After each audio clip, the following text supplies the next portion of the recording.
one story whispers from the grave. I've never been one to believe in ghost stories, but after what happened last night, my skepticism is long gone. My name is Jake Foster, and I've lived in Green Hollow, Tennessee, my whole life. The town is small, the type where everyone knows each other, and rumors travel faster than the wind. One rumor I never paid attention to, though, was about the old Rosewood Cemetery on the outskirts of town. According to local legend, strange things happened in Rosewood after dark. People whispered about hearing voices, seeing shadows that didn't belong to anything living, and worse, some claimed to have seen graves where the earth was freshly disturbed without reason.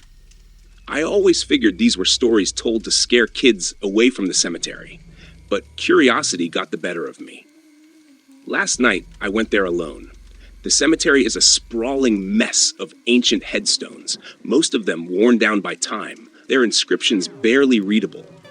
A thick fog hung low, wrapping around the gravestones like fingers trying to pull something or someone back into the earth. My flashlight barely pierced the dense mist as I walked down the narrow gravel path. The only sound was the crunching of my boots on the ground. As I moved deeper into the cemetery, a cold shiver ran down my spine.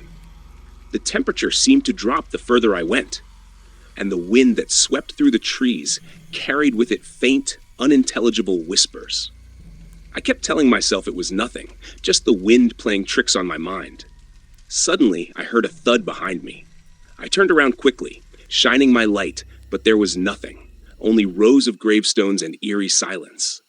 I took a deep breath and continued forward, but the uneasy feeling wouldn't leave. Every step felt heavier, as if something was watching me, following me. After what felt like hours of wandering, I reached the center of the cemetery, where the oldest graves were. One tombstone in particular caught my eye. It was larger than the others and cracked in several places, with an inscription barely visible. Eleanor Price, 1843 to 1899. That's when I saw it, freshly disturbed earth in front of her grave. My heart pounded in my chest. Kneeling down, I touched the soil. It was cold but soft, like it had been dug up recently. I didn't know what compelled me to do it, but I began digging, brushing away the dirt with my hands. As I dug, those whispers grew louder. They were still unintelligible, but there was no doubt they were coming from below. My heart raced as I uncovered a wooden box, roughly the size of a small casket. Its lid was rotted and broken in places, revealing something inside that made my blood run cold. It was a body, but not a fresh one. The skeletal remains were wrapped in tattered cloth, and beside the bones was a small antique mirror. I was about to turn away when the whispers became words. "Help me." The voice was faint but clear. I froze. My breath hitched in my throat as I looked at the mirror again. My reflection wasn't staring back. Instead, a woman's face, gaunt and hollow-eyed, stared at me through the glass. "Help me," she whispered again, her voice raspy and distant, like it was coming from the other side of reality itself. Panicking, I jumped to my feet and stumbled backward, dropping the mirror. As it shattered on the ground, a gust of wind swept through the cemetery, scattering dead leaves and howling like a banshee. The ground beneath Eleanor's grave began to shake, the disturbed earth shifting and churning. I turned to run, but found myself rooted in place. From the ground, skeletal hands began to emerge, clawing their way toward me. I struggled, but my feet wouldn't move as the bony fingers wrapped around my ankles. The whispers turned into screams, blood-curdling screams that echoed through the night. I felt myself being dragged toward the grave, the hands pulling harder with each second.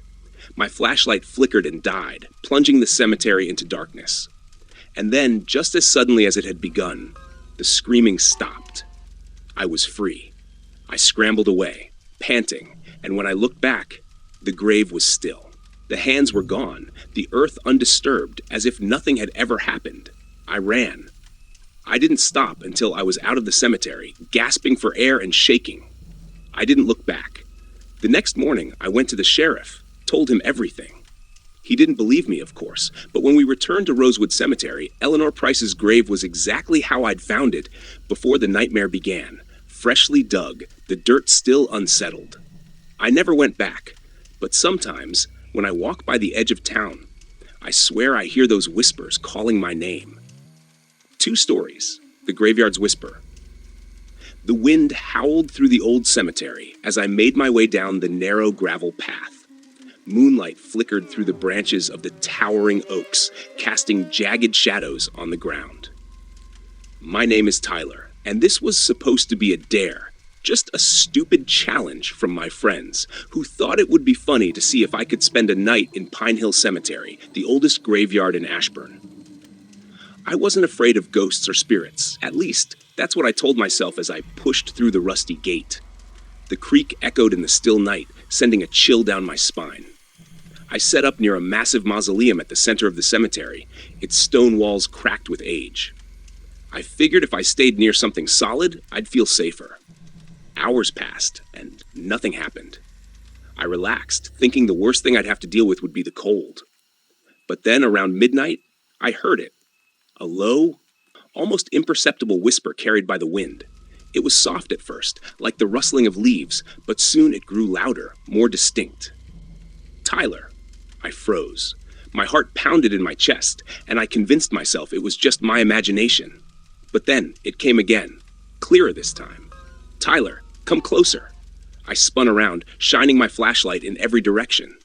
The beam flickered, catching the silhouettes of ancient tombstones, but there was no one there. Still, the voice persisted, seeming to come from all around me. Sweat trickled down my forehead, and I took a step back. Come closer, to the ground.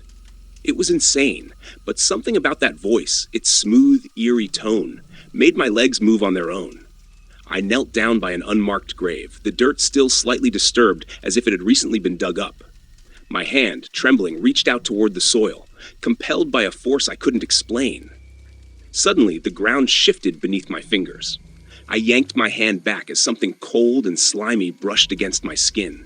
The soil seemed to breathe, shifting and pulsating like it was alive. I scrambled back, gasping for air, as a skeletal hand shot out of the ground, gripping the earth. Panic surged through me, and I turned to run, but my legs wouldn't move fast enough. I tripped over a loose root and hit the ground hard.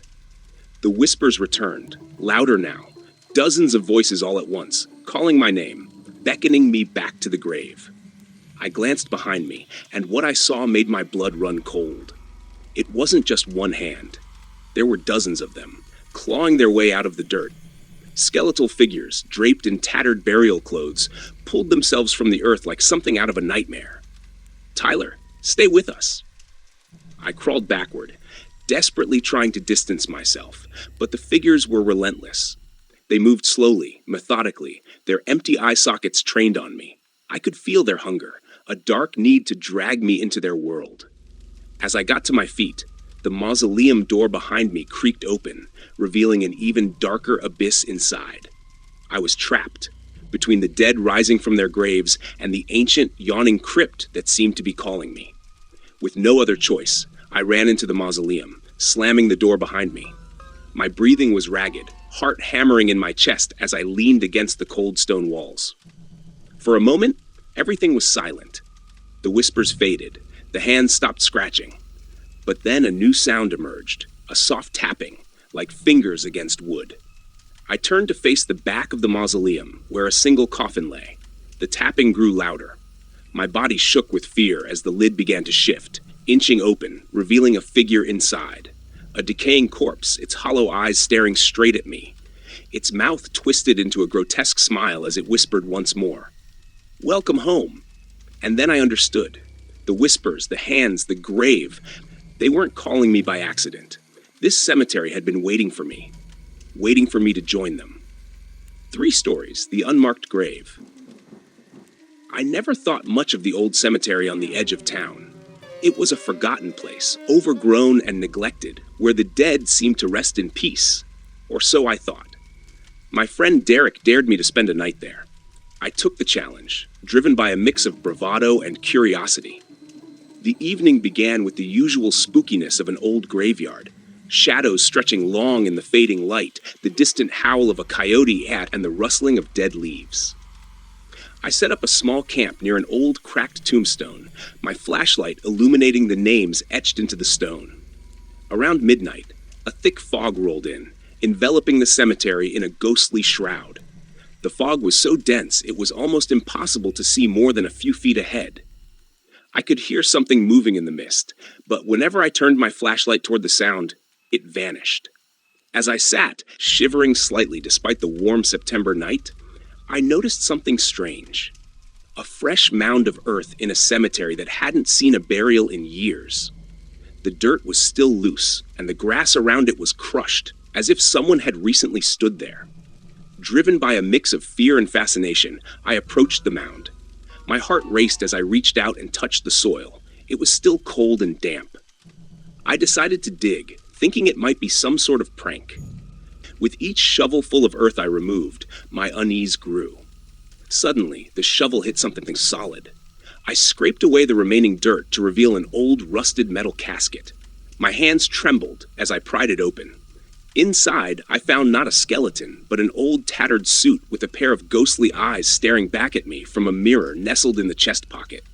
I stumbled backward, my flashlight flickering wildly. The air grew colder, and a low, mournful wail filled the cemetery. The fog thickened, and the shadows seemed to come alive, swirling around me. I felt a cold hand grip my shoulder. I spun around, but no one was there. My flashlight blinked out, plunging me into darkness.